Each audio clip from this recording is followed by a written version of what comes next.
Buhari Diaspora Support Organization endorses President Muhammadu Buhari's re-election bid.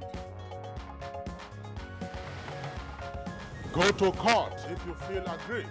Federal government challenges alleged looters.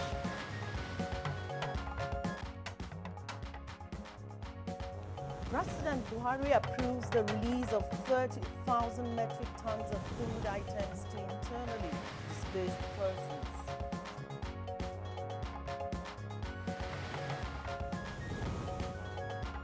And on Good Morning Nigeria today, we examine the journey so far in the implementation of two components of the social investment program.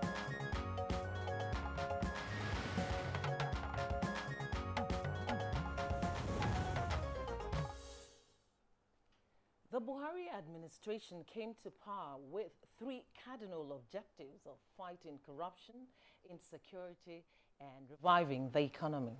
That's right, Joy. Now, the three areas all revolve around the lives of Nigerians and how to make the living standards much better.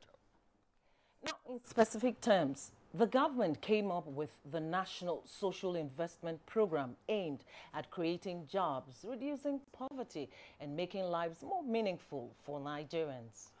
The Social Investment Program has four components. These are the NPower, the National Homegrown School Feeding Program, the Government Enterprise Empowerment Program, and the National Conditional Cash Transfer Scheme. On Good Morning Nigeria today, we intend to look at two of these programs, that is, the Homegrown School Feeding Program and the Conditional Cash Transfer.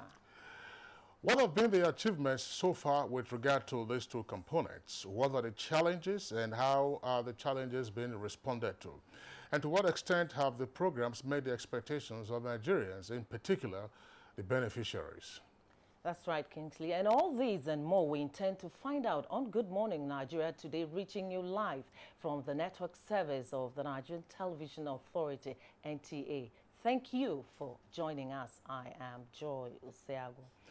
And I'm Kingsley Osadolo. I join my colleague Joy in also welcoming you to the program, in the course of which we have our regular companion segments, including newspaper review, business, sports, and others. In the meantime, we're taking the morning highlight news now with our other colleague, Anne Jibuno.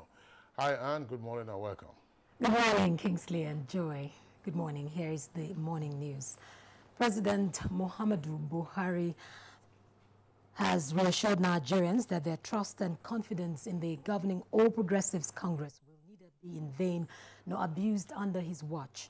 The president was speaking in London while receiving members of the Buhari Diaspora Support Organization on a solidarity visit.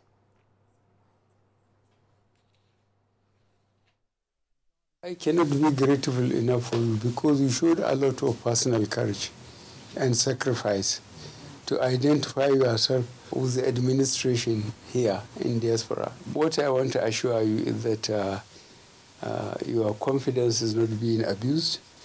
We are doing our best to justify your confidence in the administration, and we appreciate the sacrifices you are making by being different. And we are not underrating the resources at the disposal of those people. The chieftain of the All Progressives Congress and former governor of Lagos State, Bola Ahmed Tinubu, has described the recent decision by President Muhammadu Buhari to seek re-election as desirous and a welcoming development. Chief Tinubu stated this while speaking to correspondent Adamu Sambo after an audience with President Muhammadu Buhari in London. He said the Buhari administration has not only lived up to expectations, but remained on course to solve the nation's fundamental challenges for genuine growth and development of the country. That is expected. It's being honest with Nigerians early enough. So, and we help him work hard at it. We believe Nigeria is very thoughtful. They are very understanding, and they understand the political environment, and they know who stole their money. We're on course. We have no cause for regrets or alarms, and panic button or firefighting. It's not our style. Democracy is about twists and turns, so you live with it. Well, the federal government has assured Nigerians that no amount of pressure, including the antics of hack writers and threats of litigation, will prevent it from releasing more names of the alleged looters of public treasury. A statement signed by the Special Assistant to the Minister of Information and Culture, Segun Adeyemi, says since the release of the first two lists of alleged looters, there have been overt and covert attempts to intimidate and blackmail the federal government into discontinuing the release of more names. The minister said the government has always known that corruption will fight back, hence it is not surprised at the hiring of hack writers to attack the very idea of naming and shaming the looters.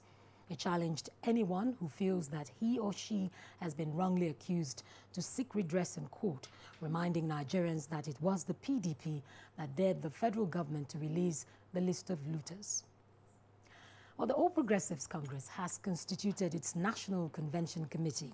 According to a press release on the APC website, signed by the party's National Organizing Secretary, Senator Osita Izunaso, the committee will have the Governor of Jigawa State as its chairman, Governor of Ondo State as deputy chairman, and Senator Ben Owajumogju as secretary.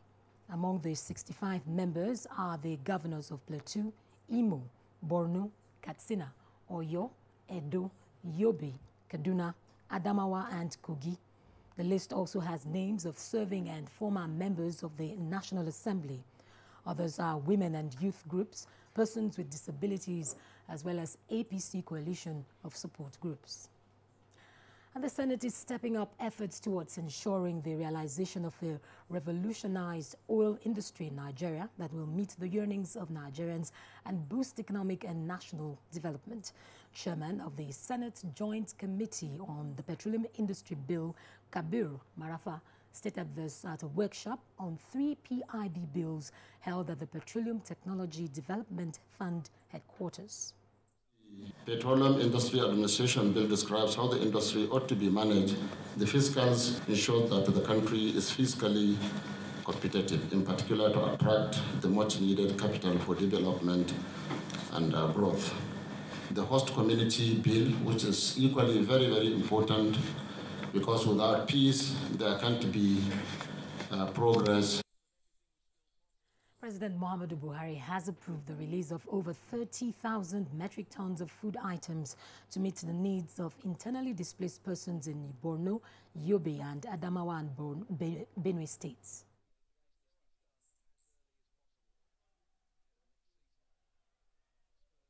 $3,180 metric tons of assorted food commodities too have also been approved recently to Nasarawa and Benue. And as I tell you, on Tuesday we'll be meeting NEMA on the logistics arrangement for these food items to be delivered urgently to them. Well, that's the news for now. Good Morning Nigeria continues with Kingsley and Joy after this break. Unemployment, notably youth unemployment, features strongly in our party's manifesto. We intend to attack the problem frontally through revival of agriculture.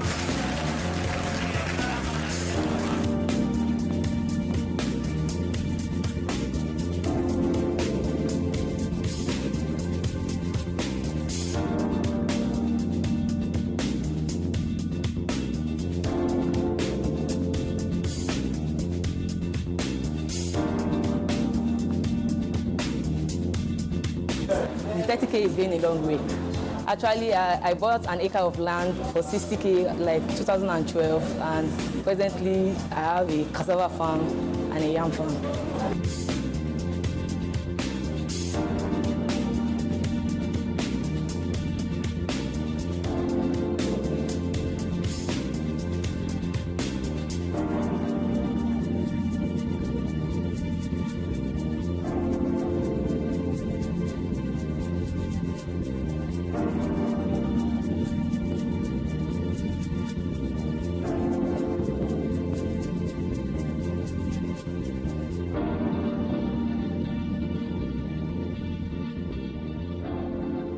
reorganized, trained, and fully equipped.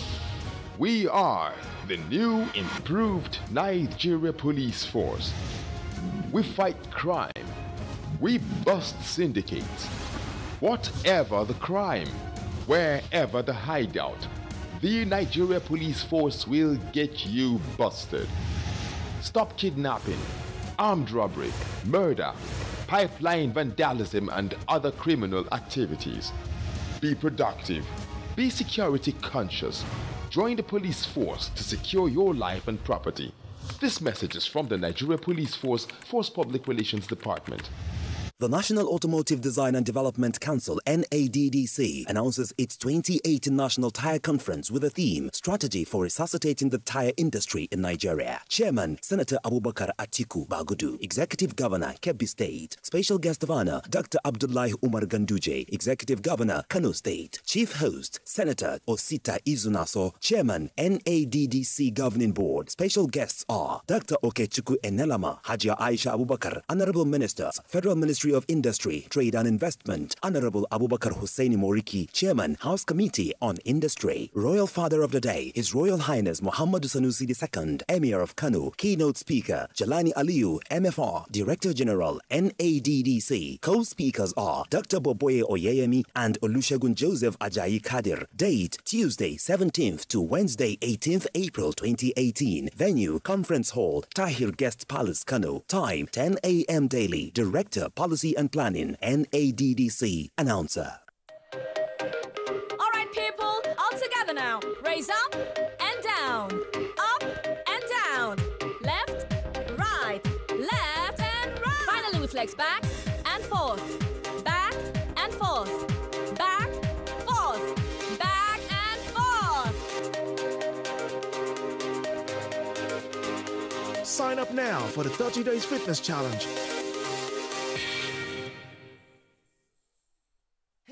Great news!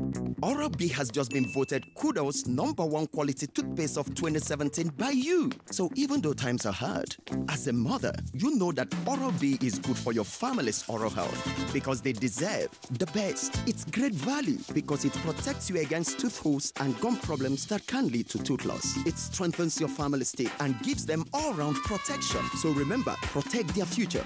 Oral-B for healthier and stronger teeth in 1 week. NTA Television College, an affiliate of Ahmadu Bello University Zaria, has over the years maintained her reputation of putting together courses that are highly relevant to manpower needs of the broadcast industry. The college is again organizing a 4-week course on computer graphics and animation to train new entrants and retrain existing media operatives in these critical areas of broadcast media. The course is designed for non-linear editors, animators, producers of puppets and graphics. Date 16th April to 11th May 2018. The college also has another 4-week course on English grammar and pronunciation for broadcasters slated for 21st May to 15th June 2018. Come and take advantage of our top-notch and intensive course designed to grow the skills of television presenters, script writers, news editors, journalists, hosts of live events in just 4 weeks. Venue for both courses will be at the multipurpose complex, NTA Television College, Rayfield, Jos. Fee is 100,000 naira per participant for both courses. Accommodation inclusive. Be there. NTA Television College, Jos, training you to be the best you can be. Thank you for staying with us. It's still Good Morning, Nigeria. For some business news now, the Minister of Finance, Mrs. Kemi Adeosun, and Governor, Central Bank of Nigeria, Godwin Emefiele, are in Washington, D.C. to join other economic experts from around the world in discussing issues affecting the global economy. Let's join Chimobi Walter Nnaji on this and more on Business News. Hello and welcome to the Business News segment. I'm Chimobi Walter Nnaji. The Minister of Finance, Mrs. Kemi Adeosun, on Friday approved the reassignment of portfolios in the Securities and Exchange Commission (SEC). Ms. Mary Uduk will assume the position of Acting Director General of the Commission. Uduk's appointment is governed by the provisions of the Investments and Securities Act 2017 and the conditions of service applicable to the Director General of the Commission.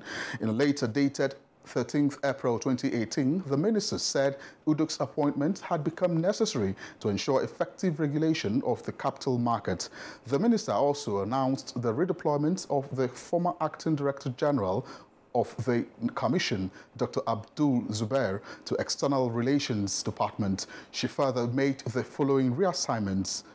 Reginald Karawusa, Acting Executive Commissioner, Legal and Enforcement, Ishaku Tilda, Acting Executive Commissioner, Operations, and finally, Henry Roland Adekunle, Acting Executive Commissioner, Corporate Services.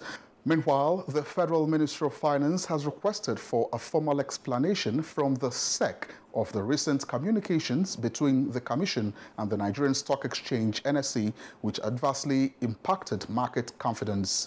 Similarly, the Minister of Finance, Mrs. Kemi Adeosun, and Governor Central Bank of Nigeria, Godwin Emefiele, left Nigeria for Washington, D.C. on Sunday to join other economic experts from around the world in discussing issues affecting global economy. Discussions would take place under the auspices of the World Bank Group and the International Monetary Fund, IMF. The spring meetings of the IMF and the World Bank will bring together central bankers, ministers of finance and development, parliamentarians, private sector executives, representatives from civil society organizations, and the academia.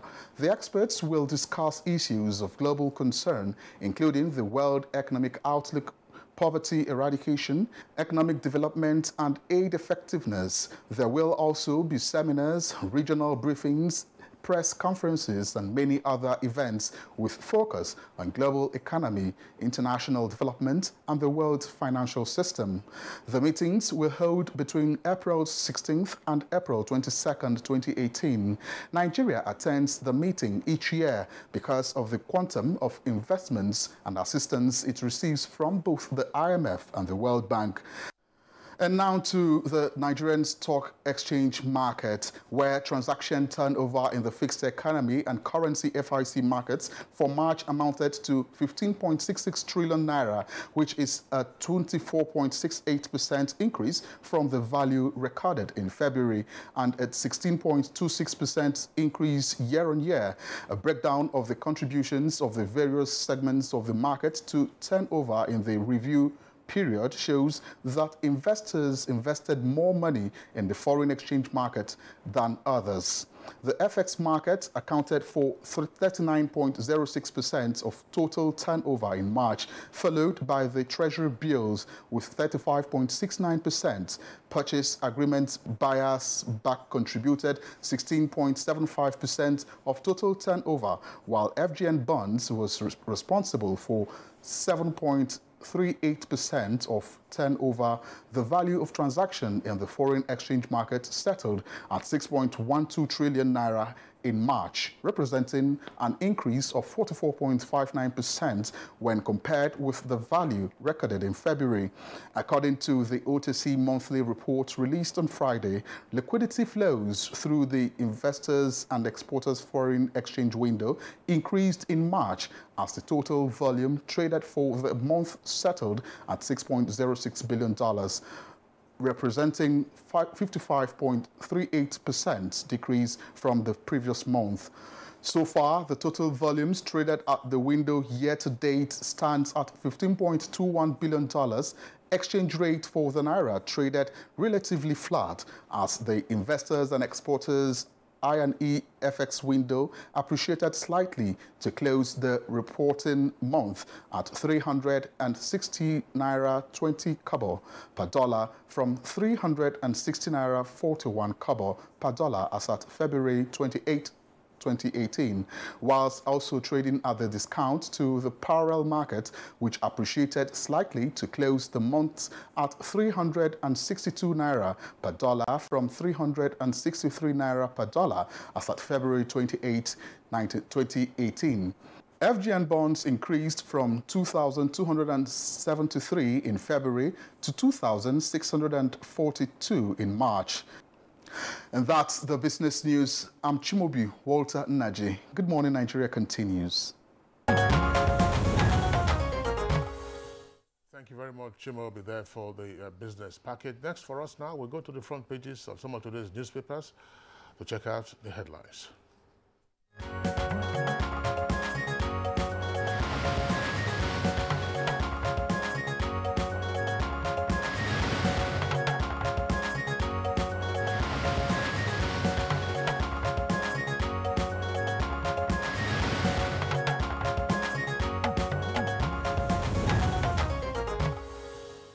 Our newspaper reviewer, Bayo Atoyebi, is in the studio. You're welcome, Bayo. Good morning. Good morning, Joy. Good morning, Kinsley. And good morning, Nigeria. Bayo, good to see you. Hope you had a nice weekend. Thank you very much. I did. All right. Now, the front pages of the papers that we have, some of them, of course, are focusing on looting and reactions to the stories. Blueprint is our first newspaper. Just immediately below the nameplate of Blueprint newspaper, there is a kicker there, looters. We can't be intimidated. That's according to the federal government. And then the lead story comes with a double-decker headline and has two riders. Wicked people plundered our resources. That's attributed to President Buhari. The first rider says, my government has done well. Tell the world your true performance. That's according to the PDP. Details of that story can be found on page 6. Now you come to the Daily Independent newspaper. Daily Independent also says with its lead, that's below the nameplate, we can't recover all looted funds. That's according to President Buhari. Says wicked people kept Nigerians poor. That story is in greater detail on page 4. And then just below that, that should be the, that's another story on the front page of the Daily Independent. Corrupt elements in Buhari's government orchestrated by SAC. That's according to Boro. Boro is the former special advisor on the Presidential Amnesty Program for Niger Delta militants. Now, the second lead story on the front page of the Daily Independent, below the photograph there, says, why my name was first on alleged looters list. That's according to Secondus. Secondus is chairman of PDP. Claims list meant to dehumanize and destabilize PDP leaders, and threats won't stop release of more lists, federal government boasts. And right there at the foot of the front page of the Daily Independent, Buhari's second term will be similar to how he operated in 1984. That's according to Sage. Details of that story on page 13. Joy. All right, Kingsley. For the pilot, we have similar stories and also a big story coming out from Benue too. Below the nameplate there, we have the major headline which says, IGP's tsunami hits Benue with a couple of riders, 129 policemen transferred, replaced, Governor's CSO, others affected, Otom away in China.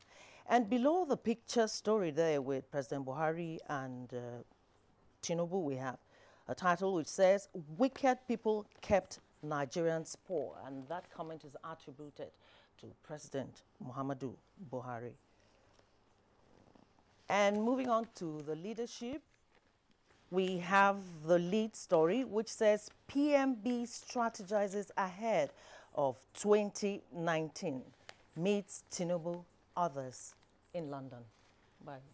Well, most of the headlines you read is centering on the meeting of the leader of the All Progressive Congress, Asiwaju Bola Ahmed Tinubu, with President Muhammadu Buhari in London. They are speculating that it's part of their strategy towards 2019. However, the president used the occasion to talk about the plundering that he has inherited when he came into power. But meanwhile, the Minister of Information has said that the antics of using hack writers as well as threats and litigations will not stop the federal government from even releasing more names of alleged looters of public treasury. He says that since the two releases, there have been overt and covert attempts to intimidate and cow government, and even to the extent of blackmail.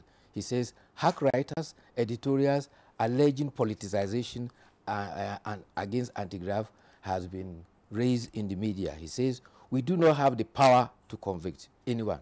That is the preserve of the court. But we have the power to let Nigerians know those who turn public treasury into personal piggy bank. So on the basis of the evidence available, they said they will go ahead and they will publish more names. And they don't mind corruption fighting back. All right, Baya, that's still on President Buhari in London. The lead story of this day newspaper has a different slant. It says Buhari, that's this day newspaper, just below the photograph on the front page there. It says Buhari to meet Trump, April 30th, holds talks with Theresa May today. So Buhari to meet Trump April 30th, holds talks with Theresa May today. And another political story right there says, Babangida, I support anything targeted at one Nigeria. Let's return to Blueprint newspaper bio.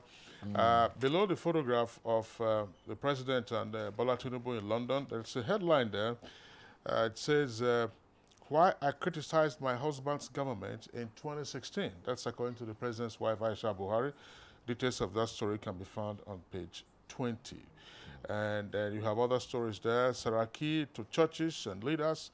National Assembly needs your prayers and advice. Northern Political Summit to address distrust in polity. That's according to Yokesai. That's on page 5. And JAM conducts UTME in UK, South Africa, and 6 others. Page 7. Niger Chief Judge docks journalists over refusal to divulge story source. There's a printer's level there, by the way. That's, And let's go back to the Nigerian pilot, to a couple of stories at the bottom page there. It says, Nigeria's unity sacrosanct, and that comment is attributed to former President Babangida, and details of that story can be found on page 6. Saraki 6 release of Chibok girls and Leah Sharibu, that is coming from the Senate President Bukola Saraki. And we also have another story below there which says, pandemonium in Benue as police shoot pregnant woman to death. Moving on now to the leadership newspaper. Below the nameplate is the title, a story which says, Ghana to pay $100 million gas debt owed Nigeria. For details of that story, you could head to page 6. Well, talking about the gas debt, there is this West African gas pipeline, for which is part of the plan to supply gas to Ghana. And Ghana owes Nigeria that quantum. In fact, one paper is reporting $160 million. But be that as it may, the story Kingsley read is about President Muhammadu Buhari meeting with Theresa May, the British Prime Minister, today. They are holding bilateral talks about relations between Nigeria and Great Britain. President is there for the conference of the Commonwealth Heads of Government, which is supposed to start tomorrow, and it lasts up through to Friday. Meanwhile, the other one about April 30th visit is the invitation from President Donald Trump inviting President Muhammadu Buhari to Washington. Meanwhile, the other story you read, it relates to former President, military President General Ibrahim Babangida, who had said that if he had not been too old, he would have loved to join the youth vanguard of the SDP. The leaders of that party paid him a courtesy visit in Mina, and he said that the vision the persons in that party have is equal to the vision of the country, because he has worked and knew some of those persons, and he's therefore aligned with them. But meanwhile, the All Progressive Congress has appointed a 68-member panel for its National Convention Committee. The committee is headed by Governor Badaru Abubakar of Jigawa State. He is the chairman. His deputy is Governor of Ondo State, Rotimi Akeredolu, while the secretary is Senator Ben Uwajumogu. And there are 10 other governors on the panel, as well as present members and other former members of the National Assembly. There are representatives for the women, youth, as well as disabled persons. All right, Bayo, yeah, let's take a look at the editorial. Yes. The editorial from the Daily Sun newspaper. And the headline of the editorial at page 15 of the Daily Sun says, no to PIGB fuel tax. And the very first paragraph, of course, captures the essence of the editorial. It says, the Petroleum Industry Governance Bill passed by the National Assembly would have been an excellent piece of legislation that will provide governance and institutional framework for the oil sector, but for the provision of a 5% fuel tax meant to finance the Petroleum Equalization Fund, PEF. It says it should be deleted from the PIGB. Yes, the paper is expressing serious reservation about that, and because one of their rationale is that it will, at the end of the day, end in increasing petroleum pump price, which has serious economic consequence across the country. But the development should be encouraged in the sense that, if you remember, the Petroleum Industry Governance Bill itself has 4 parts. So it's one of the 4 that has been passed. What has been passed is the Petroleum Industry Governance Bill. There is still the Petroleum Industry Administrative Bill. There is that of the Host Community Bill, as well as the Petroleum Industry Physical Bill. So the idea is to have a holistic reorganization of the petroleum industry so that Nigerians can actually benefit from it. Yeah, but the reservation is on that 5%, because of the consequence on consumers. On consumers. And they are urging the president to withhold his assent to that bill on account of that 5% levy. Otherwise, the president should express his reservation and return the bill to the National Assembly so they should delete, so that they could delete it from the bill as is. Bayo? I wonder this could have been addressed at the public hearing level before it passed. Anyway, but it's never too late. And editorial is it's an opinion, yes. It's an opinion. All right, Bayo, I want to thank you very much for your time this morning. It's still Good Morning Nigeria. We'll take a short break now. When we return, we'll kick off the first leg of our conversation. I was a little girl. I loved spending time with Mum and Grandma cleaning the house. I knew what Grandma's secret was. I was so excited to sing in the choir. And your shirts are always so white. I knew what Mum's secret was. Today, I'm a modern woman that still trusts the secrets passed down to me. It's Jik, of course, the trusted bleach which can be used all around your house for amazing results. Shh, it's our little secret. It's no secret. Jik removes 101 stains. Just Jik it. 3,346 medals are up for grabs at the first National Grassroots Sports Festival, Sports for All, to discover sports talent, develop future world champions, and rejuvenate sports in Nigeria. Date 19th to 29th of April 2018. Venue, National Stadium Abuja, packages A and B. This is an opportunity for state governors to promote their achievements and for companies to promote their brand with 24 individual and team sports. For broadcast sponsorship, contact Angelo Peter I. Elosia, Chairman and Chief Coordinator, or Nick Onyisi. Organizers, Grassroots International Sports Academy and LOP Worldwide Television. Endorsed by the Federal Ministry of Youth and Sports Development. Broadcast partner, NTA, the largest television network in Africa. Don't we just love our jolly, easygoing keke riders? But alas, many of them are also worse than a bone in the throat. I go beat you, give you a gogoro drink. Troublesome and completely disobedient of traffic laws and other road users. Which keke person dey obey traffic lights for this town? What is responsible for this? Did you drink this morning before coming out? 6 small shots. Yes. The rib-cracking comedy takes a look at a day in a typical keke rider's life in this episode titled Anthony Keke. Keke riders, for crying out loud, always check yourself before you wreck yourself. Keep a date with us as this episode premieres season 6 and laugh like never before. Hey, dear, you want fight for woman? Woman will not even like you. It remains, I wish I give her 500 naira now. The woman will just agree me. Over and out. Brought to you by Glow. The largest data network. Glow Unlimited.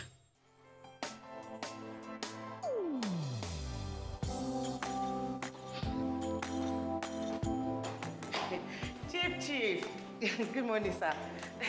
You're here already? No, now my spirit day, my body day for house. What kind of question is that? Were you not the one that fixed this meeting for 8 a.m.? You are now coming by 10 a.m. and start asking me job questions. But Chief, now, I'm sorry. Don't you also go late for meetings sometimes? You know now, African time. No more African time. And no more pancaking of face during office hours. At the end of the day, we will lose valuable time. We will not make progress. If we want to move this nation forward, we must treat business as business and respect time. Change begins with me. Thank you, sir. I'm sorry. Can we go for the meeting now, Chief? Later. This message is brought to you by the National Orientation Agency in conjunction with the Federal Ministry of Information and Culture. Thank you for staying with us. Timothy Yusuf has put put together this report as a backgrounder to kickstart our conversation. During electioneering campaigns in 2015, the All Progressives Congress promised various social welfare programs as a way of tackling poverty and dealing with unemployment. Soon after taking over power, the Buhari administration rolled out the Social Intervention Program to fulfill its promises to Nigerians. The National Homegrown School Feeding Program, which is one of such programs, is aimed at providing a free, nutritionally balanced and locally sourced meal to pupils in public schools. It was also designed to improve school enrollment and completion, stimulate agricultural production and create employment opportunities for the host communities. Launched in 2016, no fewer than 7.4 million pupils are benefiting from the free meals in public primary schools across 22 states in the country since the first meal served in December 2016 under the National Homegrown School Feeding Program. The microeconomic effect has been evident as it has engaged 75,330 cooks and employed over 8,000 persons in the value chain, helping in fighting poverty. More states are expected to also enroll as the program continues to achieve milestones. Experts have commended the efforts of government in implementing the large-scale initiative, which they described as a win-win for school children, farmers, and the community. Although the program has been described as successful, it is not without challenges that are common to projects like this. Experts therefore believe that Nigerians must support the project, while the implementers must also fine-tune the grey areas to make it better. Guests on Good Morning Nigeria shall be highlighting the achievements of the program shortly.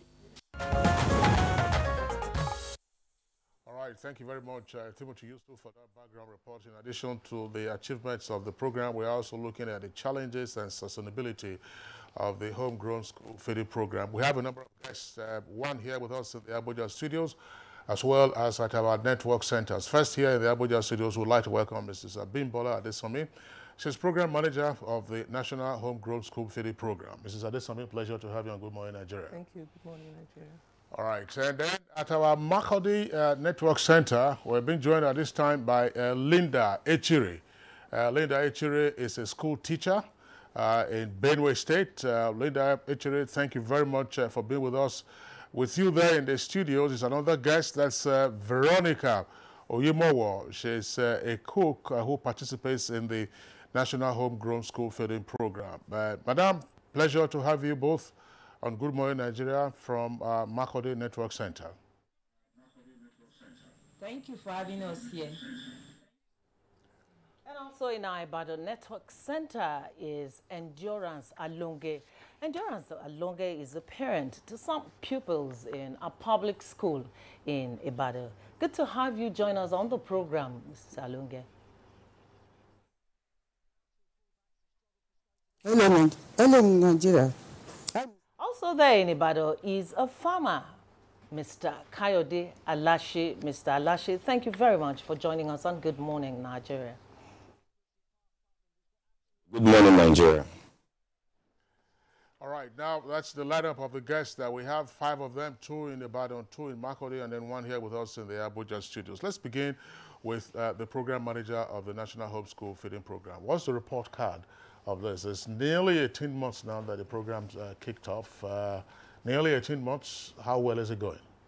The program, yes, if we say how well is it going, we will look at our 4 sets of objectives. Have we been able to feed pupils a meal a day? Yes, we have 7.5 million pupils feeding. Have we been able to create jobs, improve local economy? Well, yes, 75,000 cooks are already on the program who are helping us serve these meals. And they source their meals, the produce locally from the farmers. How do we gauge what the farmers have been doing? We look at the supplies we have. 3.2 million eggs are consumed weekly. 45,000 metric tons of fish also consumed, almost 320 heads of cattle consumed to feed all these 320,000 children, 7.5 million children. And if we look at how many schools that we are presently in, it's over 40,000 schools. And that means that for every school, there has been an exponential increase in the attendance and in the enrollment. So the program has progressed fairly.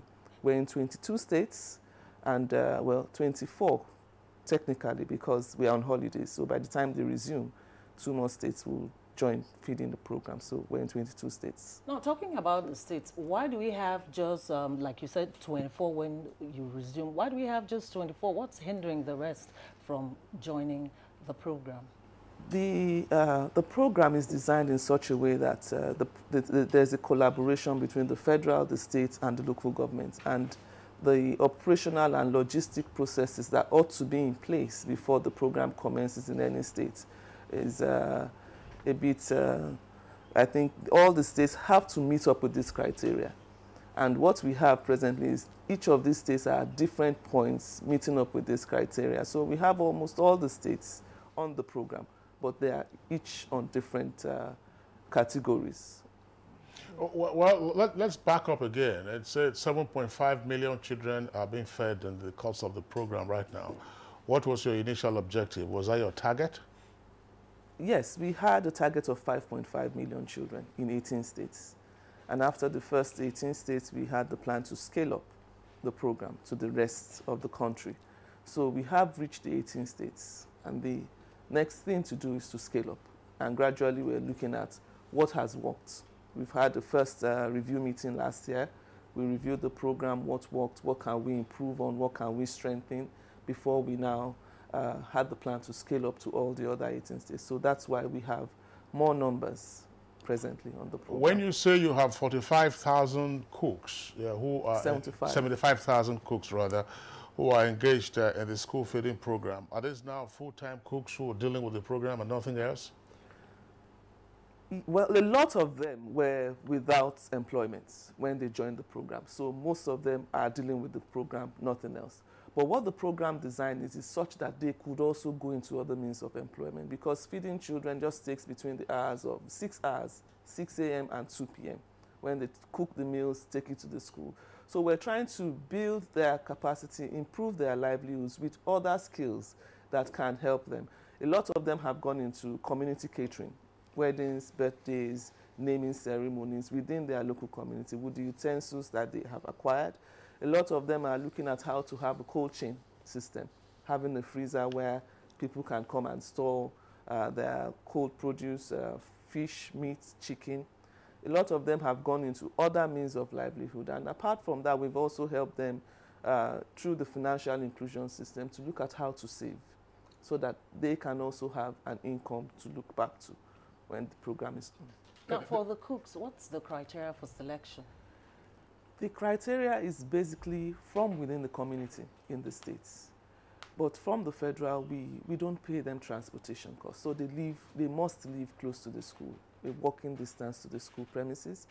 They must have a ward in the school, an affiliation to that school premises, a child, a niece, a nephew, and then they must be a member of the community. So if you're not a member of the community and you come to cook for the school in the community themselves will say, no, we don't know you, we don't know your house, we don't know where you live, so you cannot prepare this meal. Now, do you have a monitoring mechanism to ensure that the states comply with the rules and regulations of selection?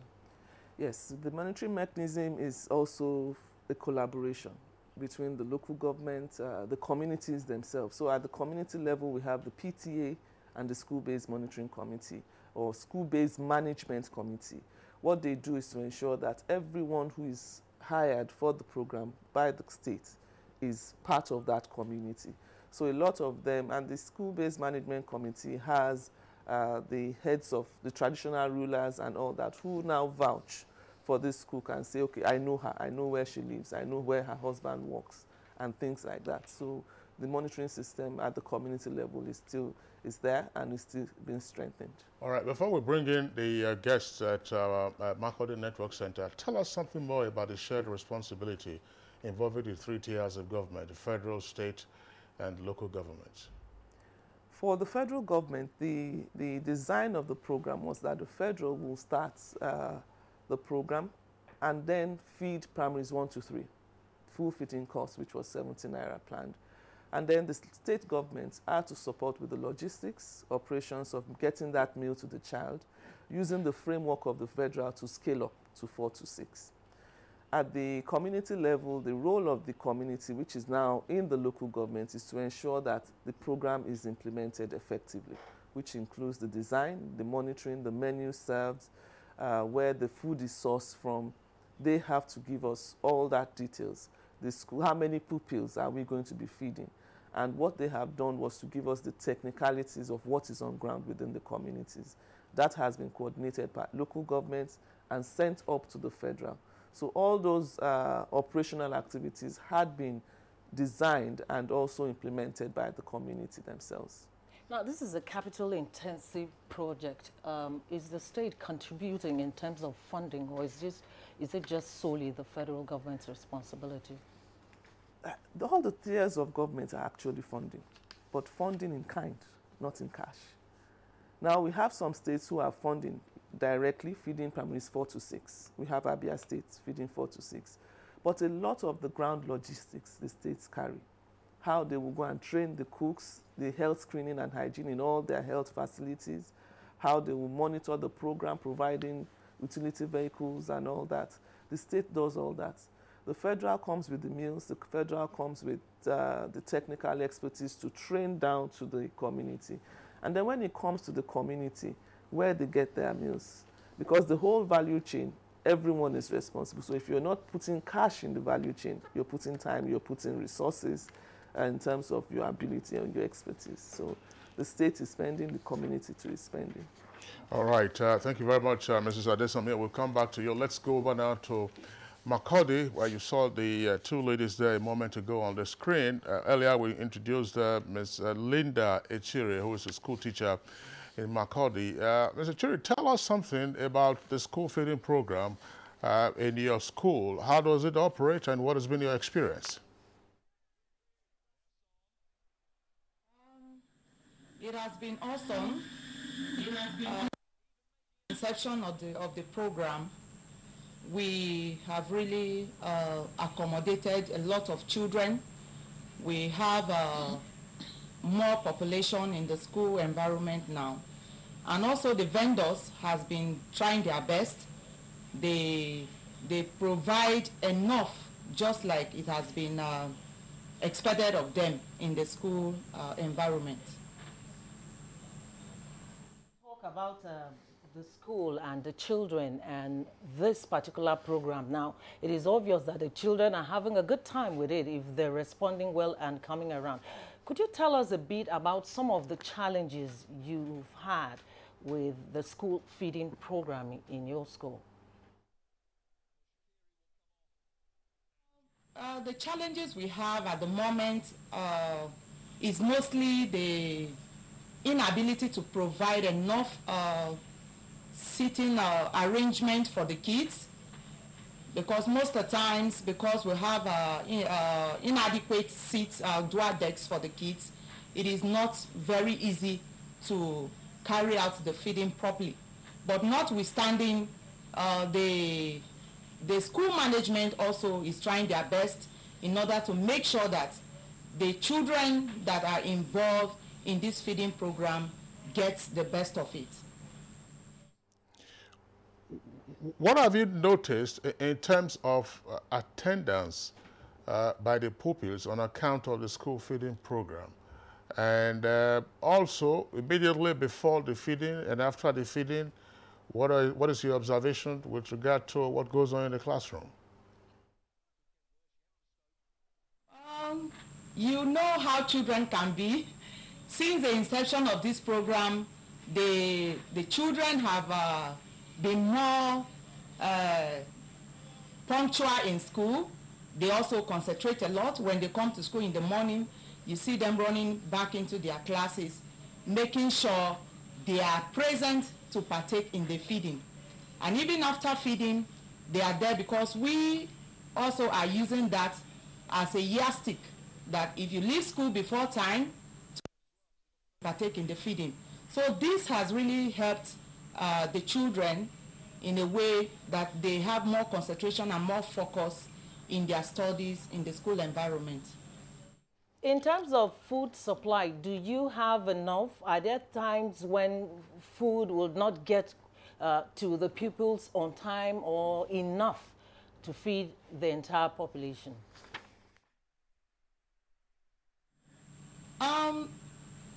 I would say when the program started from the inception, immediately we were having challenges as regards that. They were not having enough. But with time, the vendors were increased. So the number of pupils that were allocated to each vendor, so we don't really have issues with their feeding because vendors have been increased with time. All right, you see Veronica Oyemowo is there with you in the Makurdi Network studios. But just before Veronica takes her first question, something that we've, in the course of interrogating the school feeding program, we've had we have had to ask this question, namely, if you are feeding primaries 1 to 3, what happens in primary 4, 5, and 6? Do you find those pupils raiding the lower classes?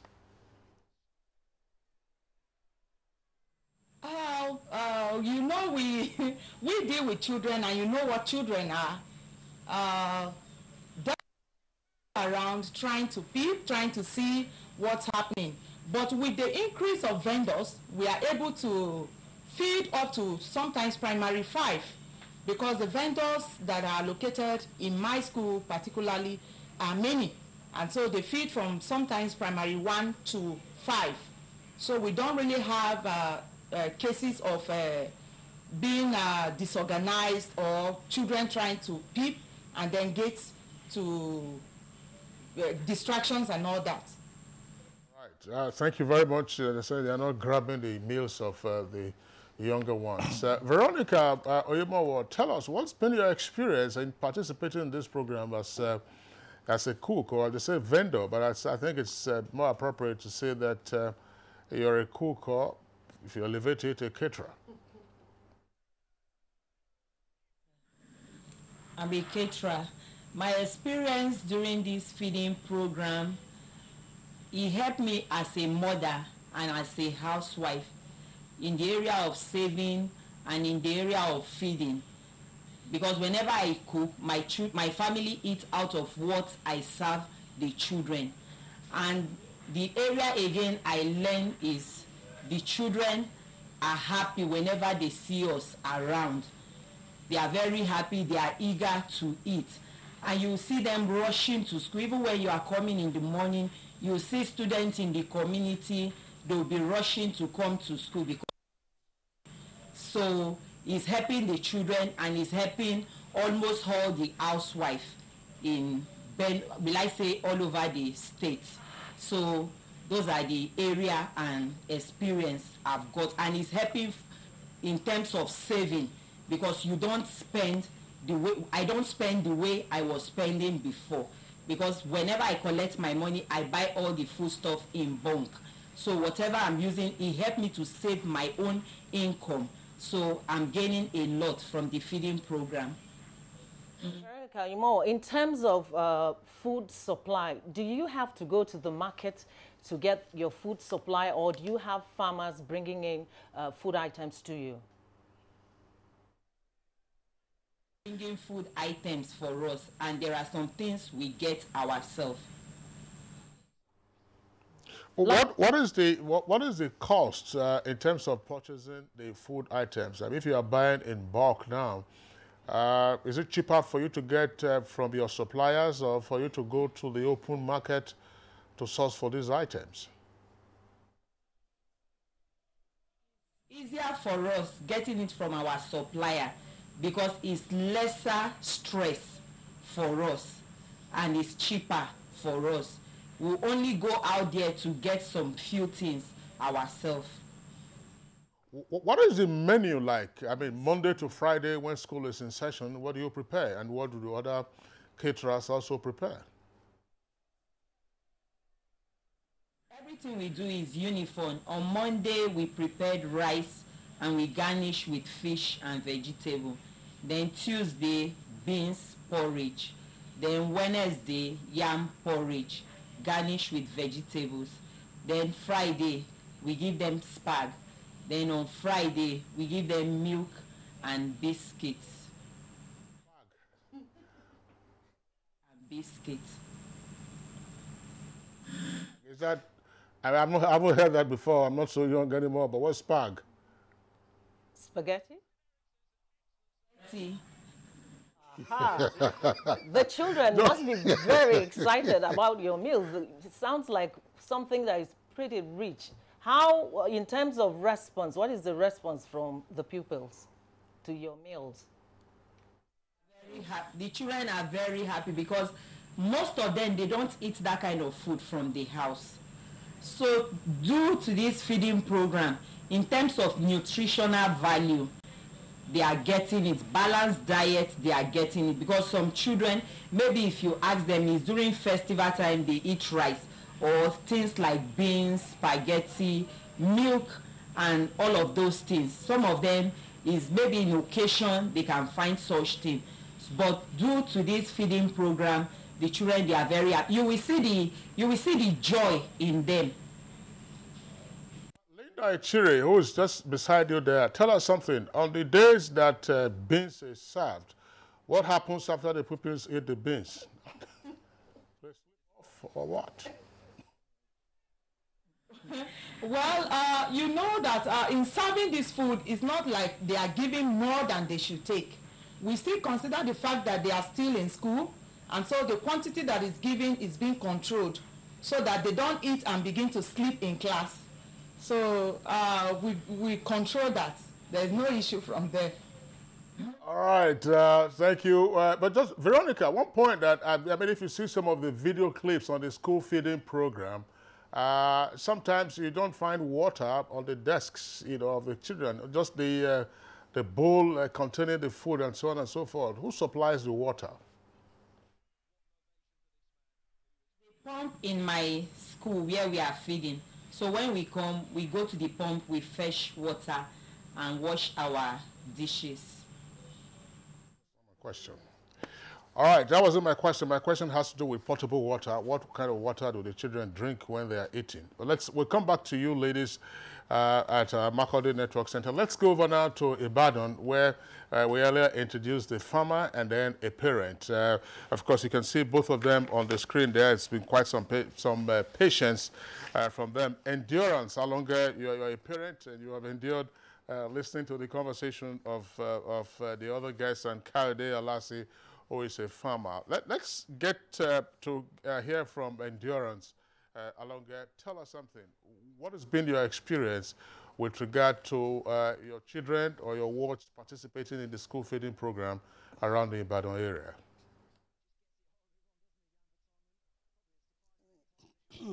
My child, she usually like to eat even she didn't want to come to school before, but now because the food that they are giving them now, he would like to come to school because they are giving them many food. Let's hear comments about your child. When she gets back home, what are some of the comments she comes home with about the school feeding program?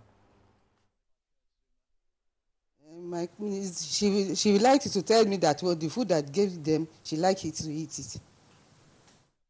What kind of food is she eating under the program in the Ibadan area? Is there gbegiri soup or something? Or gbegiri is for Ijebu area, I believe. Yes. Yeah, I'm sorry about that. Gbegiri is Ogun State, but you are in Ibadan, which is Oyo. I'm not quite sure what the staple is there. If there is agidi, let us know. Giving them, because she's told me. Okay. What did she say they're giving them? Rice and beans and egg. Sometimes they're giving them egbo because I didn't cook egbo at my home. But when she comes to school now, she will eat egbo. Bringing Kayode Alasi here quickly. You are a farmer. Tell us about your experience with the school feeding program. Yeah, with the school feeding program is a fantastic program. In fact, it's people that have a big heart that are involved in this, and I applaud them a lot. It has affected the poultry section in many ways. This time last year and years before, April, we always have a glut in the system. Because of the school feeding program, there's a lot of awareness now for egg eating that is proteinous, and this is the only meal you can find 100% protein in. So right now, we're not experiencing any more gluts, and I thank the school program for that. It has made everybody aware of eating eggs and has improved our sales and all. Well, before you talk about sales, you also have to talk about production. What are you, what are you getting to know from your other colleagues who are in the poultry business, who are also suppliers in the school feeding program? In terms of production, are you having more layers? Are you having more broilers? What is your supply of feed? Yeah, I'm basically just a layer farmer. I don't do broilers, and I buy feed off from a feed mill. I don't make my own feed. Yeah, I'm talking about in terms of the expansion in business, in terms of production. How many layers did you have before now? How many layers are you having now? By the way, how many eggs do you supply in a week? Yeah, I started with like 5,000 birds. I have over 45,000 now. And with the school feeding program, it gives the farmer courage to expand more because it knows the market is going to be there. And I hope the program continues or is enacted in law so it won't just fizzle away. Your income has increased tremendously.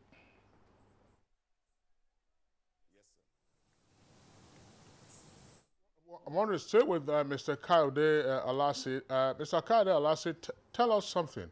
How do you get paid? And is the pay regular? Is it, cash and carry? Or how do you get paid for your supplies? We are paid upfront because, from one of the people that buy from me, we have to gather eggs for him and attend to other customers. So he pays upfront, and it's fantastic. It's good business for me. All right. Well, let's return to Endurance. That's Endurance Alonga who is with you there. Madam Endurance, tell us something again. How many children do you have who are participating in this school feeding program? One daughter. She's in primary 3. 3. And what has her feeding pattern in school also taught you as to what you need to do back home in upgrading your menu? It's helped me because the man that when she going to school before, I didn't give her 100 or something. But now I didn't give her money. Just to give her biscuits. When she get to school, you can eat. I understand, madam. What I'm asking you also is this. Your child comes back, she tells you this is what they gave to, this is what they fed her with today. Today, Monday, maybe Tuesday, another meal, Wednesday. Does that tell you something as to what you should also be preparing back home? No, so not the time. When she already gets food, she will not ask me anything again. All right. Endurance, just one more question here. If the federal government, for instance, asks you, what would you like them to do better to improve on what they're doing now in terms of feeding your child in school, what will you say? I'll be encouraging them to be doing it. All right, thank you very much. Let's return back to our Abuja studios here. Mrs. Adesami, that's the program manager, is still here with us. You've been seeing her on the screen from time to time. Mrs. Adesami, the impression that we get from the comments of this other guest is that the program is rolling well, and apparently you have no challenges whatsoever. Is that a true reflection? No, there are challenges. What are the challenges? A lot of the meals served, each state designed their own state-specific menu, and it's basically what the child is used to from the house, or foods that are nutritious but somehow fizzled out of our menu table. But a lot of the states don't comply to that menu. A lot of the women are learning to now prepare meals for a larger population. So they have challenges along the way of preparing the meals, serving it to go around, because they don't do that. They're housewives. They've been used to feeding maybe 7 mouths, and now they have to feed for 150 because we've given them a population that you don't feed less than 70 and you don't feed more than 150. So apportioning that meal to each child is a challenge for them, and they are constantly going through capacity building to be able to manage resources, to be able to dish out meals.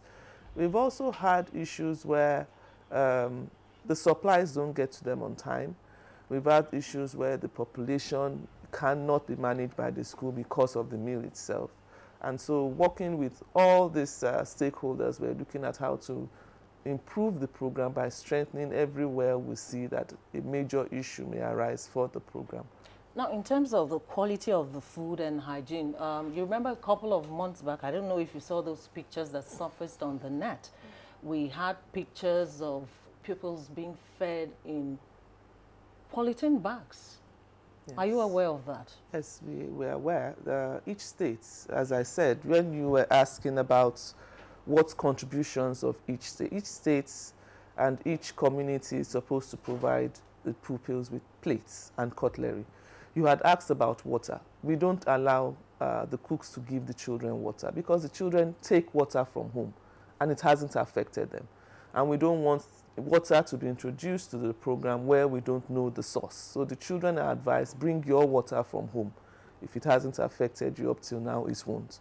So in terms of provision of plates, a lot of states have not been able to kit the cooks enough with the utensils and also the plates and cutlery for the children.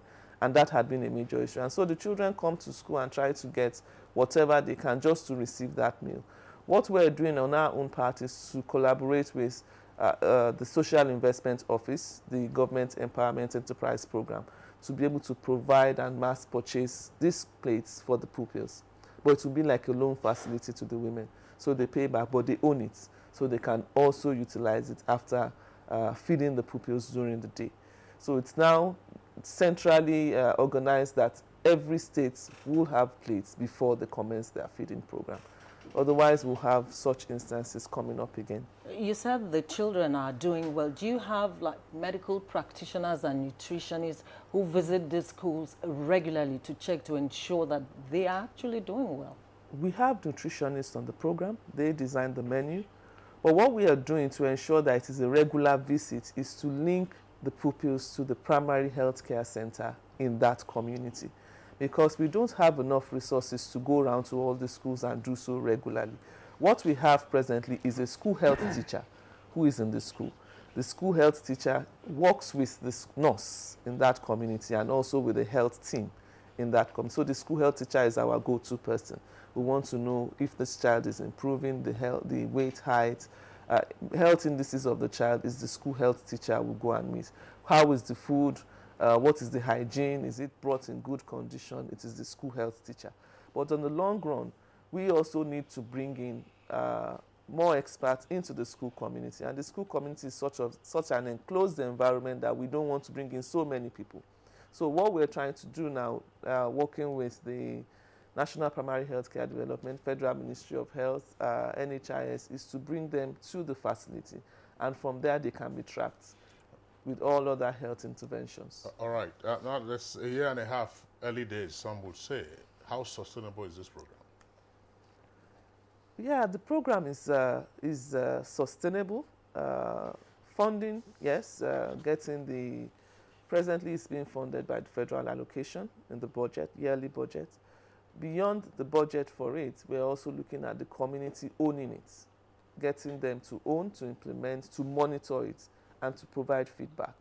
We're looking at how there would be a partnership between the private and public sector to get this program continued in the system. So apart from the federal allocation, apart from the budget, we're looking at other avenues to get everyone on board to ensure that the program is sustained. In other words, you're working on a firm structure to ensure that even if you are not there, the program runs itself. Yes, that is the plan.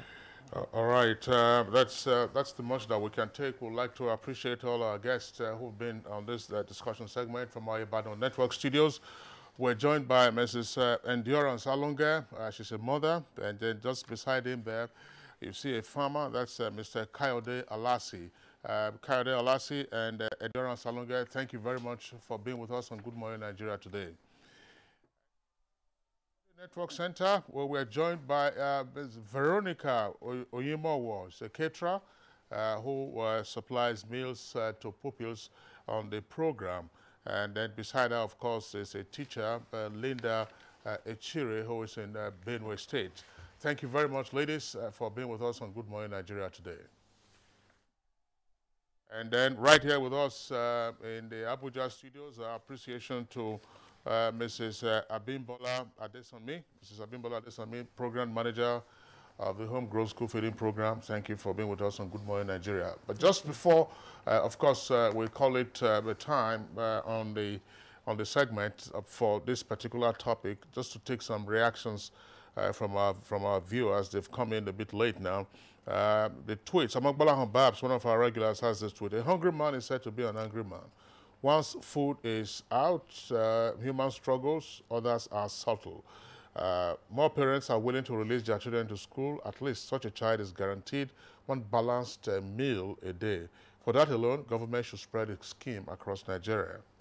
And Mutana Farouk tweets, well, I wouldn't want to be pessimistic about the widespread of the program, but the fact remains that most states from the southeast and south-south are yet to key into that direction. Some states' governors have considered themselves to be permanent donor of their political arena. Festus Akimboyawa, there's no doubt that the homegrown school feeding program is laudable, but one cannot understand why it has not been rolled out in all the states of the Federation. If there is accurate data, it should not be difficult for governments to strengthen existing programs and implement new ones. Now, the involvement of teachers, parents, and communities should be applauded, but the regulatory body responsible for food standards in Nigeria must be proactive and ensure that the food served to our children is safe. Mike Anyako tweets, the homegrown school feeding program is a very welcome development. The exercise is very slow so far, though we appreciate some teething challenges at its inception, but it is supposed to reach every nook and cranny of the country by now. Sani Makalamakoji tweets, I was in my village in Agada in the Kina local government area of Kogi State recently. And a village of about 5,000 people, none of these pupils is enlisted for the program. The awareness is poor as a result. The real people are not reached. The federal government should look into this. Sakiru says, on the subject matter of today, the federal government started well and have done well so far, but it's unfortunate this only affects 2% of Nigerian population. Awareness has not extended to 92% of the population. Abdul Musa tweets, now the school feeding program is commendable, but the authorities should monitor the exercise diligently. There are cases of vendors colluding with officials to shortchange the government, thereby depriving the children of the necessary nutrients in the meal. Dele Jackson Solomon Medj tweets, kudos to the federal government. Over 2.8 million primary school children in 14 states are currently enjoying its school feeding program through SIPS. We implore governments at all levels to put machinery in place for proper implementation and monitoring of the program. This we must not fail to do. All right, we have this from Akeju Olagbaju. That's the last one we're taking now. It says, quite honestly, this program shouldn't be the business of the federal government. Now, we seem to forget that Osun State started it and was doing well. Now, leave this business to the local government and state governments. The federal government should improve the welfare of the people. Okay, so those are the tweets that we're having. Thank you very much for the tweets that came in, as I said, a bit late. And we also appreciate our guests, 5 of them who joined us in this conversation segment. We'll take a short break, and when we return, we'll be looking at another component of the social investment program. In this case, the conditional cash transfer. Hate speech is not a joke.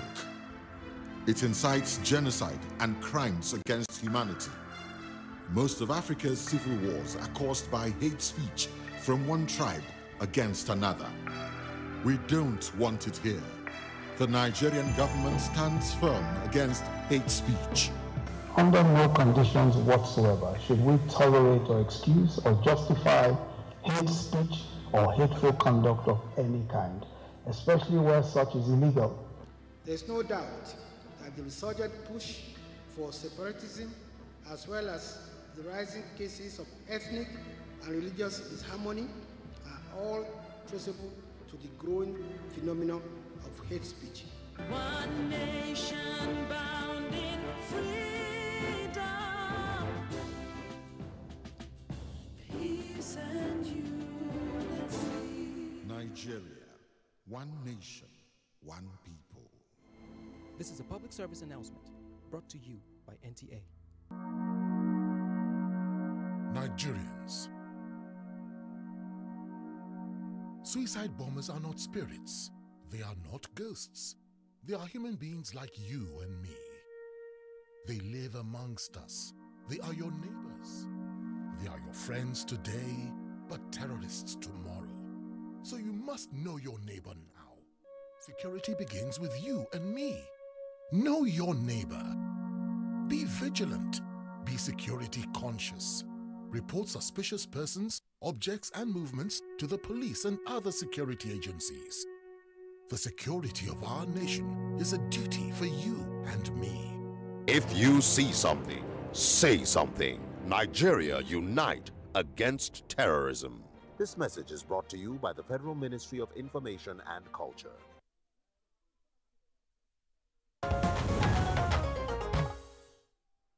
This is Good Morning Nigeria, and we're still looking at two components of the social investment programs of the Buhari administration. All right, now we just... Inclusive growth plan, which includes tackling poverty, hunger, and creating jobs for Nigerians, is the Buhari administration's national social investment programs. The conditional cash transfer is one of such programs. Through the program, the government pays a stipend of 5,000 naira, all aimed at supporting the most vulnerable and poorest Nigerians. Bank accounts are opened for all the beneficiaries in the pilot states, with 3 banks enlisted to ensure that payments are effected to the beneficiaries within their communities and at no additional cost to them. The beneficiaries are identified through a rigorous process which clearly ensures that they fit into the category designated and attract all the time. The disbursements are also subject to the beneficiaries fulfilling the conditions set out. Analysts believe that the government needs to put more efforts at sustaining the initiative because of its effectiveness in tackling poverty in the land.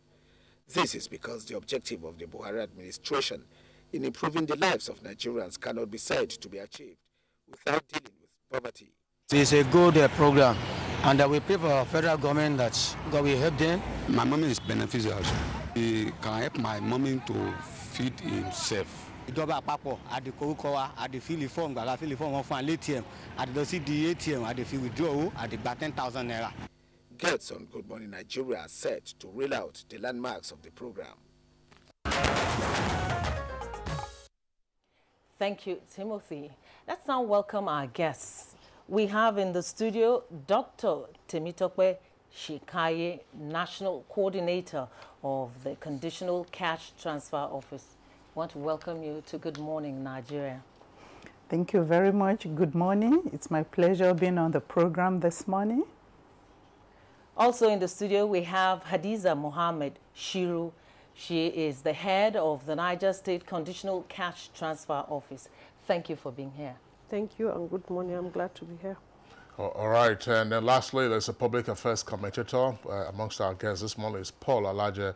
Mr. Paul Alaje, a pleasure to have you on Good Morning Nigeria. Yeah, thank you so very much for having me. Let's begin with the national coordinator of the conditional cash transfer, Dr. Temitope Sinkaye. You listened to the background report by our correspondent, but give us some more details as to how the conditional cash transfer scheme works and where it is functional at the moment. Okay. Thank you very much.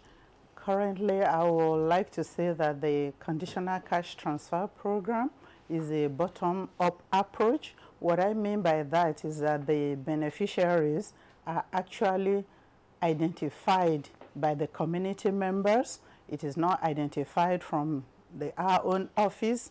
Each community, it's actually known as we have a combination of targeting method, geographical. What do we mean by geographical? Using the statistics, they select the poorest LGAs at the state level, and then after the selection of the poorest LGAs, the communities are enabled to identify the poorest and the vulnerable members of the community and their household. So once the community, once the various communities do this, then we go to the communities and then enumerate the various households that the communities have identified. After the enrollment, then we commence payments, and the payment, we also call it cash plus. That is, the beneficiary households are not just receiving the 5,000, they are receiving the 5,000 plus capacity building, because we're building their capacity in order to be able to establish a sustainable livelihood, which will enable them graduate out of poverty, and then also ensuring building of human capital. What do we mean by that? We ensure that the children are enrolled in schools. We ensure that the pregnant women attend antenatal and postnatal, thereby delivering in health facilities and taking all the immunization. So these are the major components of the programs. Having said that, currently the program is effective. What I mean by effective, we are paying in 20 states as of today, and then another 3 states are on the pipeline. Before you ask the question, why are all states not involved, just like the school feeding program had mentioned earlier on, there are conditions that states are meant to fulfill before they can join the program. The 2 conditions simply is to provide the human capital at the state level. The state, we have a state office. Each state office the state government provides the office and equip the office, and the federal takes over from there. We take over, we start by training the state officers and the local government officers, because for the conditional cash transfer, the structure is such that we have the national office at the federal, then we have the state offices, then we have the local government offices. The local government offices are also staffed by the local government staff.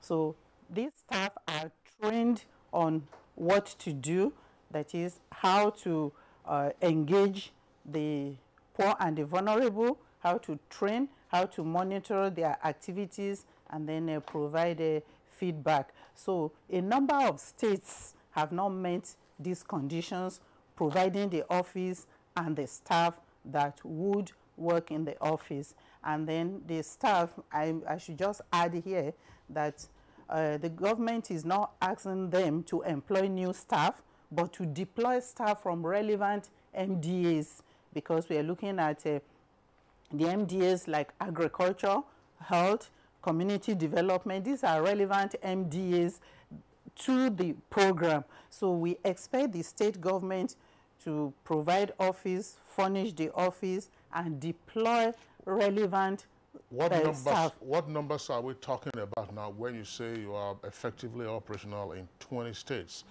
How many Nigerians are beneficiaries of the scheme right now? On those we are paying currently now, it's about 300,000, but we have 405,000 that we will be paying by the next payment. But before, currently, the government is paying 3 billion per payment cycle. Every payment cycle, the government pays 3 billion. That is injecting 3 billion into the rural economy of Nigeria at the grassroots level. And as I said, it's not just giving this 3 billion out, it's giving the 3 billion out and also empowering the capacity of the beneficiaries to invest this money so that they can be productive, because the government does not want the beneficiaries to be dependent, to become dependent. The government wants them that over a period of time, they should now be, self-sufficient, at least to some extent. Become active economic agents, obviously. Yes. All right, Dr. Tabitokwe, we will come back to you to deal with some aspects of the program. But let's bring in Hajia Hadiza Mohammed Shir, who is head of the Niger State Conditional Cash Transfer Office. Tell us something about the experience in Niger. Good morning once again. The experience has been very enriching. Before I continue, I want to tell you more about the payment cycle. In each payment cycle, there are 2 payments. It's a bi-monthly payment. So that's just to it. And movement to communities is one when you of say bi-monthly, in other words, they get 10,000 every 2 months. every 2 months, yes. Okay. Yes, that's what I wanted to add to what she said. Now, we have to move to the communities and meet these people. It's an area which is very enriching. These people that are the beneficiaries, they are willing to have their capacities enhanced. They are willing. But in the past, they have lost confidence in maybe government intervention. So in the beginning, when we went for enrollment, they were actually not willing to come out for the enrollment. But when the stipends started coming, they were like, oh, so this thing is real, it's not hearsay. So that is one. 2, these people, because of the capacity, the livelihood component, their capacities have been enhanced. Most of them have started doing a lot of things. They have started going into cooperative, and they have started savings, and you know, they do this rotational savings and rotational loan scheme. When they do their savings contribution, they loan it to each other, so that will also boost the livelihood enhancement of that individual.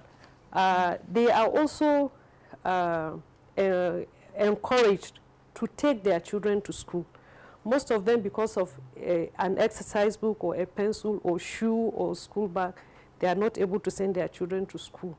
But because of this component, their children are now going to school. The women are going for antenatal clinic, and they take also their children for immunization. They are also engaged in little activities like rearing of animals, because we teach them what they already know. You understand? It's what they do at the community level. We don't import something from the state or national level, okay, write a business plan. No, they are encouraged to do what they can do at their own level, so that they don't have to go out to do all these things.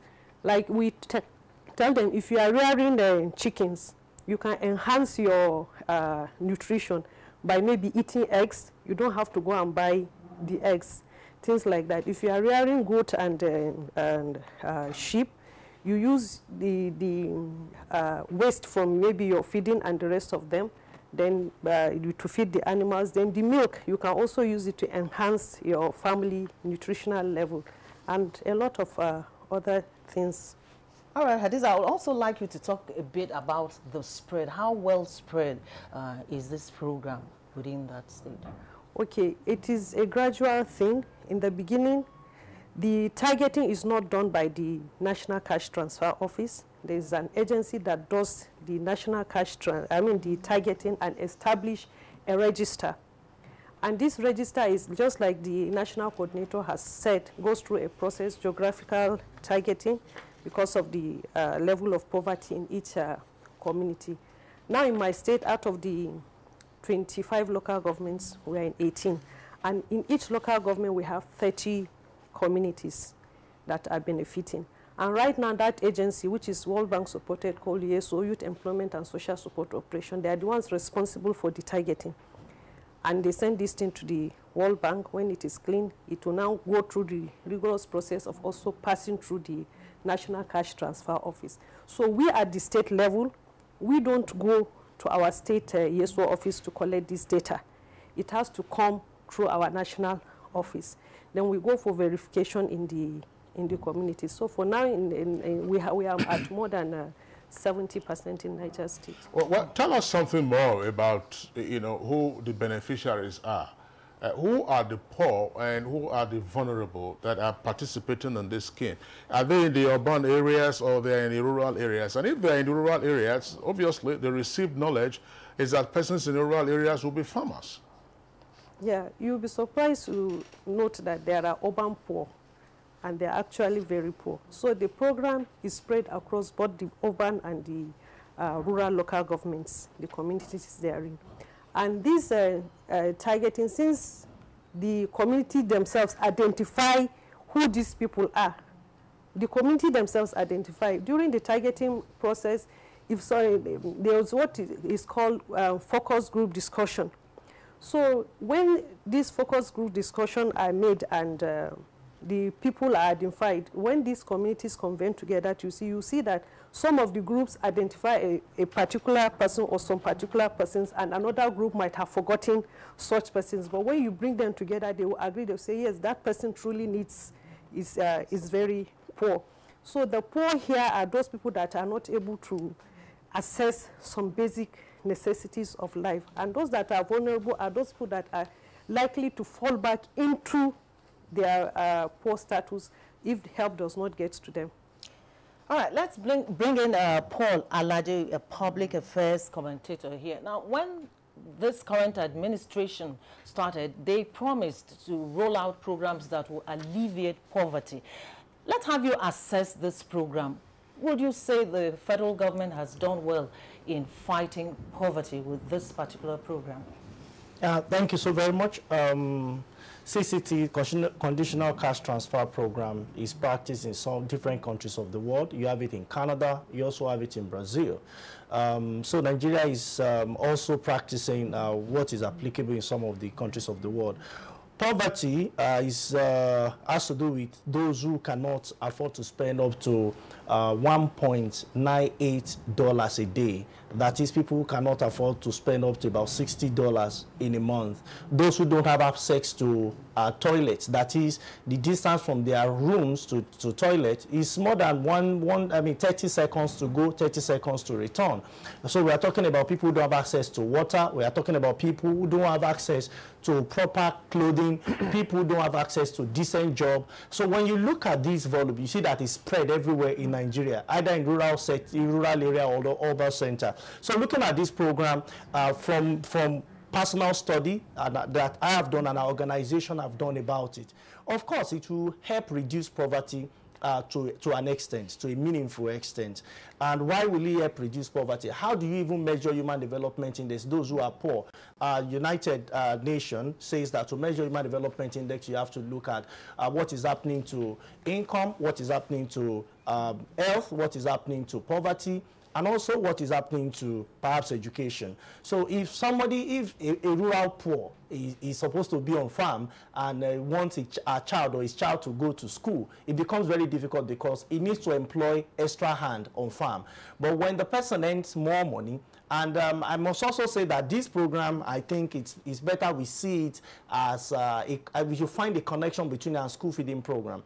Because if a child knows that he's going to school to eat and the father has some money for his child being in school, then it makes sense for him. Then you can reduce illiteracy rate or out-of-school children at about 10 million only in the northern region, northern part of Nigeria. So you can reduce that. So for me, a lot of positive things could actually come out of this program. You have training talking about human capital index. You have training going on. People are more skills. People are more, they know more when it comes to capacity in terms of capacity development, education. People become more employable. People can also improve, particularly local economies. And local economics is perhaps what affects people the most.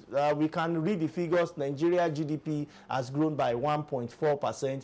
But if that does not affect the local economy, people wonder, why are you just telling us numbers? And it's actually not trickling down to our economy. So for me, I think the conditional cash transfer of about 5,000 naira, it will have its own impact on the local economy. Well, considering the benefits that you have just outlined with regard to the conditional cash transfer, what's your comment on the fact that we have still only 20 states participating, and probably 3 right now on the queue to join, in which case we probably will have 23 states. What happens to the other 13 states? Well, to me, I would say it's very sad. Countries around the world that practice this policy, you don't have one state coming before the other, because they know that to have the poor, the very poor among you, becoming a larger proportion of your population is very dangerous. It means those of you who have actually worked, your hard-earned money is not safe. social vices are prone to a number of, they are prone and common among the rural and urban, particularly urban poor.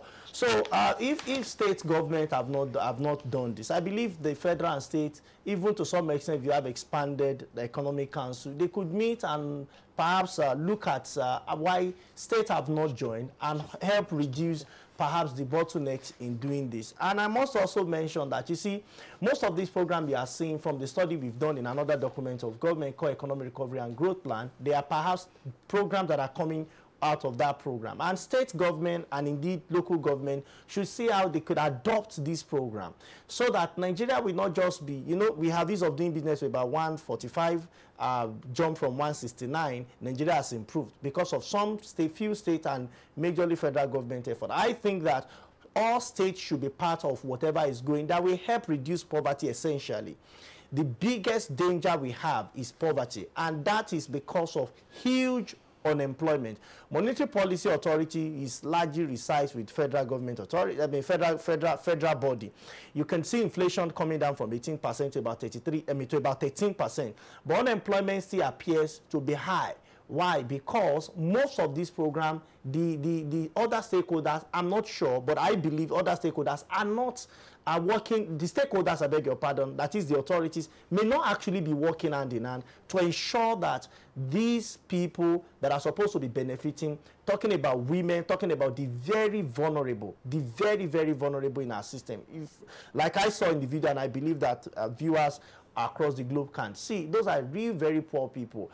Somebody mentioned, which is also available in statistics, 1 out of 3 children in Nigeria are said to be malnourished. Why are they malnourished? Because perhaps parents don't earn enough. How do we make them earn enough? They cannot suddenly get jobs because the jobs may not be just be everywhere.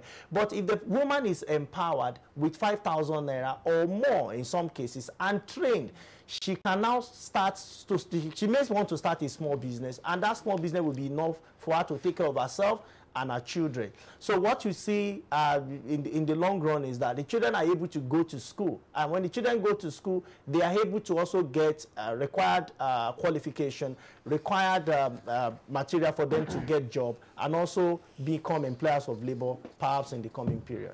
Thank you, Paul Alaji. We'll come back to you shortly. Now, our viewers are watching and they're contributing by way of tweets. So let's hear a couple of them. Bolahom Bab, CFR, tweets, the conditional cash transfer hasn't received the much-needed attention as far as I'm concerned. Only last week, I read of the readiness of the Osun State government to get about 140,000 persons paid. Expectations for this government is high. It may be slow, but steadily they should act more. Abdul Musa has this tweet. Now, does the conditional cash transfer exist at all?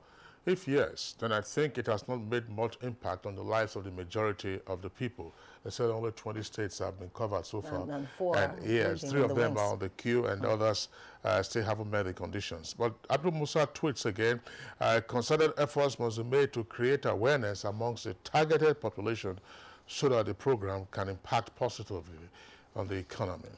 Festus Akimboyewa tweets, given the poor money, which is what conditional transfer program is, it is not only good for the recipients, but it is also good for the local economy. But it can only reduce poverty when it is rolled out to all the states. This is from Chris Simeon. It says, looking at the conditional cash transfer, the amount is too minimal to cater for the needs and welfare of Nigerians. Moreover, the money is not getting to the right people. Now, Mutana Farouk tweets, many Nigerians are still living with abject poverty. The actors of the program should intensify their mode of operation and be sincere about it. God bless Nigeria. All right, those are the set of tweets that we have in the meantime. Let's bring in again the coordinator of the Conditional Cash Transfer Office.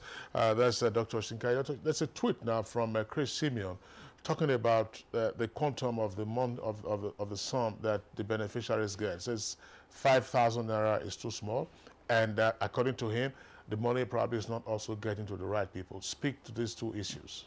Okay, thank you very much. I appreciate that comment.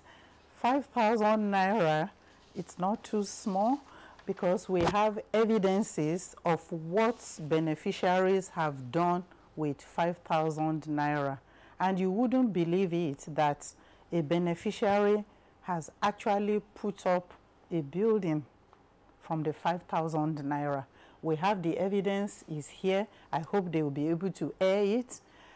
They were living in a shelter when rain comes and all those. But when they started getting the 5,000 naira, what they did was to begin to, the mud house. So they were now able to do the mud and, cover. And now the household is protected. They were, the head of the household used to be very sickly, I'm sure, maybe because of exposure to the vagaries of the weather. The woman said, I hope we'll be able to play the testimony. You will see. The woman said, the man is now stronger and the children are better. And to, in other states, even in Niger State, we have a lot of testimonials here. Across the country, even Oyo State, the one that was shown at the colloquium last month, you saw that the woman savings, that's why we said we're not just giving the 5,000 and go to sleep and expect them to do whatever they like with it.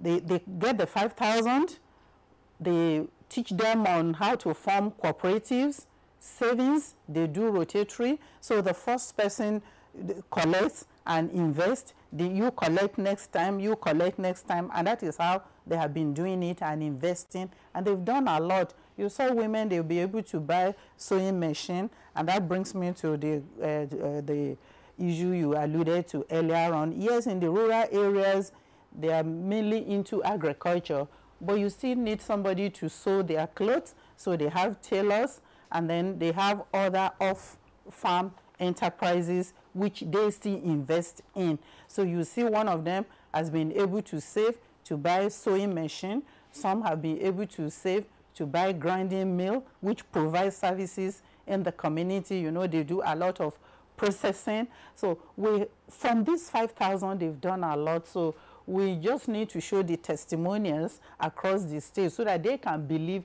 themselves. And then we're willing to share the state contact persons so that whoever wants to go to those communities, or we can even share the communities. You go to the community and ask for beneficiaries, and then you can interact with them. They will be able to tell you. And these things are even physical. You don't need to ask too much questions before you can see the before and the Which after. states are off the program at the moment? The states that are not on the program. That's correct. I don't know whether it's proper for me to begin to mention them. If you say any states, let me mention those who are on the program instead. All right. Mention those that are on the program. Those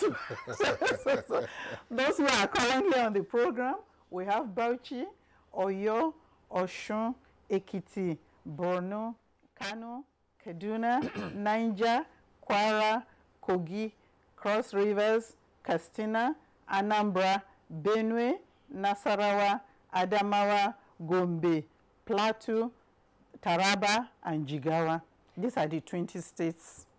Now, from what you've said so far, obviously, we have testimonies and there's a lot going on. Yes. So what are you doing in terms of advocacy? Because it's obvious that many people are not aware. Yes. And also, let's hear if you have a monitoring mechanism to ensure that people are doing the right things. Okay. Yeah, we have a monitoring mechanism. In fact, the monitoring mechanism of this component of the SIP program is in threefold, because the CCT is being supported by credit from the World Bank. So the World Bank has its own monitoring structure. Then the SIP has its own monitoring structure. Then we also have the civil societies, and then the Ministry of Justice has engaged its own monitoring structure. I'm sure you'll be wondering why Ministry of Justice, because the money from Suez is going to be deployed into this component. So for the conditional cash transfer alone, we have 4 levels of different monitors on the program. So right from the state level to international level. All right, thank you very much. Let's get a closing comments now from Hadiza, coordinator of the program in Niger State. Tell us something. Again, the tweet asking whether 5,000 naira is sufficient to make a turnaround in the life of the very vulnerable. Any such experiences? Yeah, in fact, my first experience in Agayo local government in Niger State, you know, it's a bi-monthly payment, so it's 10,000 naira.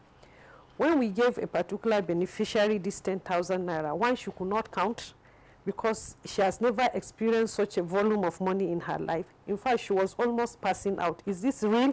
Is she the one holding this money? So when people in what denominations? Was it 2020 naira or 1,000? We try to, because of the movement of large volumes of money, we try to tell the MMOs to move with either 1,000 or 500 to reduce the volume. But you know, in the village, they don't count like that. They count into 200. So when you give 1,000 naira and say this is jikabia, that's 200 times 5, then you say this is another one. In fact, counting is even a problem for them. These are people that have not really held in total 2,000 naira of their own in their lifetime. Now they are having this. So it was very exciting, and in fact, I was moved to tears. Like, how can this change somebody's life? And it is actually changing lives to people. Another woman bought a pressing iron for her child to start doing laundry services, and they're enjoying. How much is an iron? So 5,000 naira has gone a long way to change people's lives. All right, Hadiza, let's go quickly to Paul Alaji. Let's hear your concluding comments on this issue. Well, as of June 2017, Nigeria imported over 76 million worth of dried fish in naira, and we also did the same with 220 million worth of frozen fish. If we empower the local community and some of them take their money into farming, particularly into fish, either dry fish or not, what we have done is we've sustained naira to the dollar. That means naira would improve to the dollar. Apart from that, the implication of that is instead of us saying that we want to keep intervening, CBN wants to keep intervening in the market and make the gap between naira and dollar to be very wide, it starts reducing. And Nigeria can say we have an economy that is locally grown, and we are proud of it. All right, Paul Alaji, Public Affairs Commentator, would like to appreciate you for being on Good Morning Nigeria today. Thank you so very much for having me. We also would like to thank Hadiza Shiru. She's head of the Niger State Conditional Cash Transfer Office. Thanks a lot for being around. Thank you, sir. And Dr. Temitope Sinkaye, National Coordinator of the CCT Office. Thanks a lot for being on Good Morning Nigeria. Thanks for having us. All right, so that does it for our two topics and the conversation segment today. Let's go over quickly to our sports desk and story out of the Commonwealth Games which ended yesterday.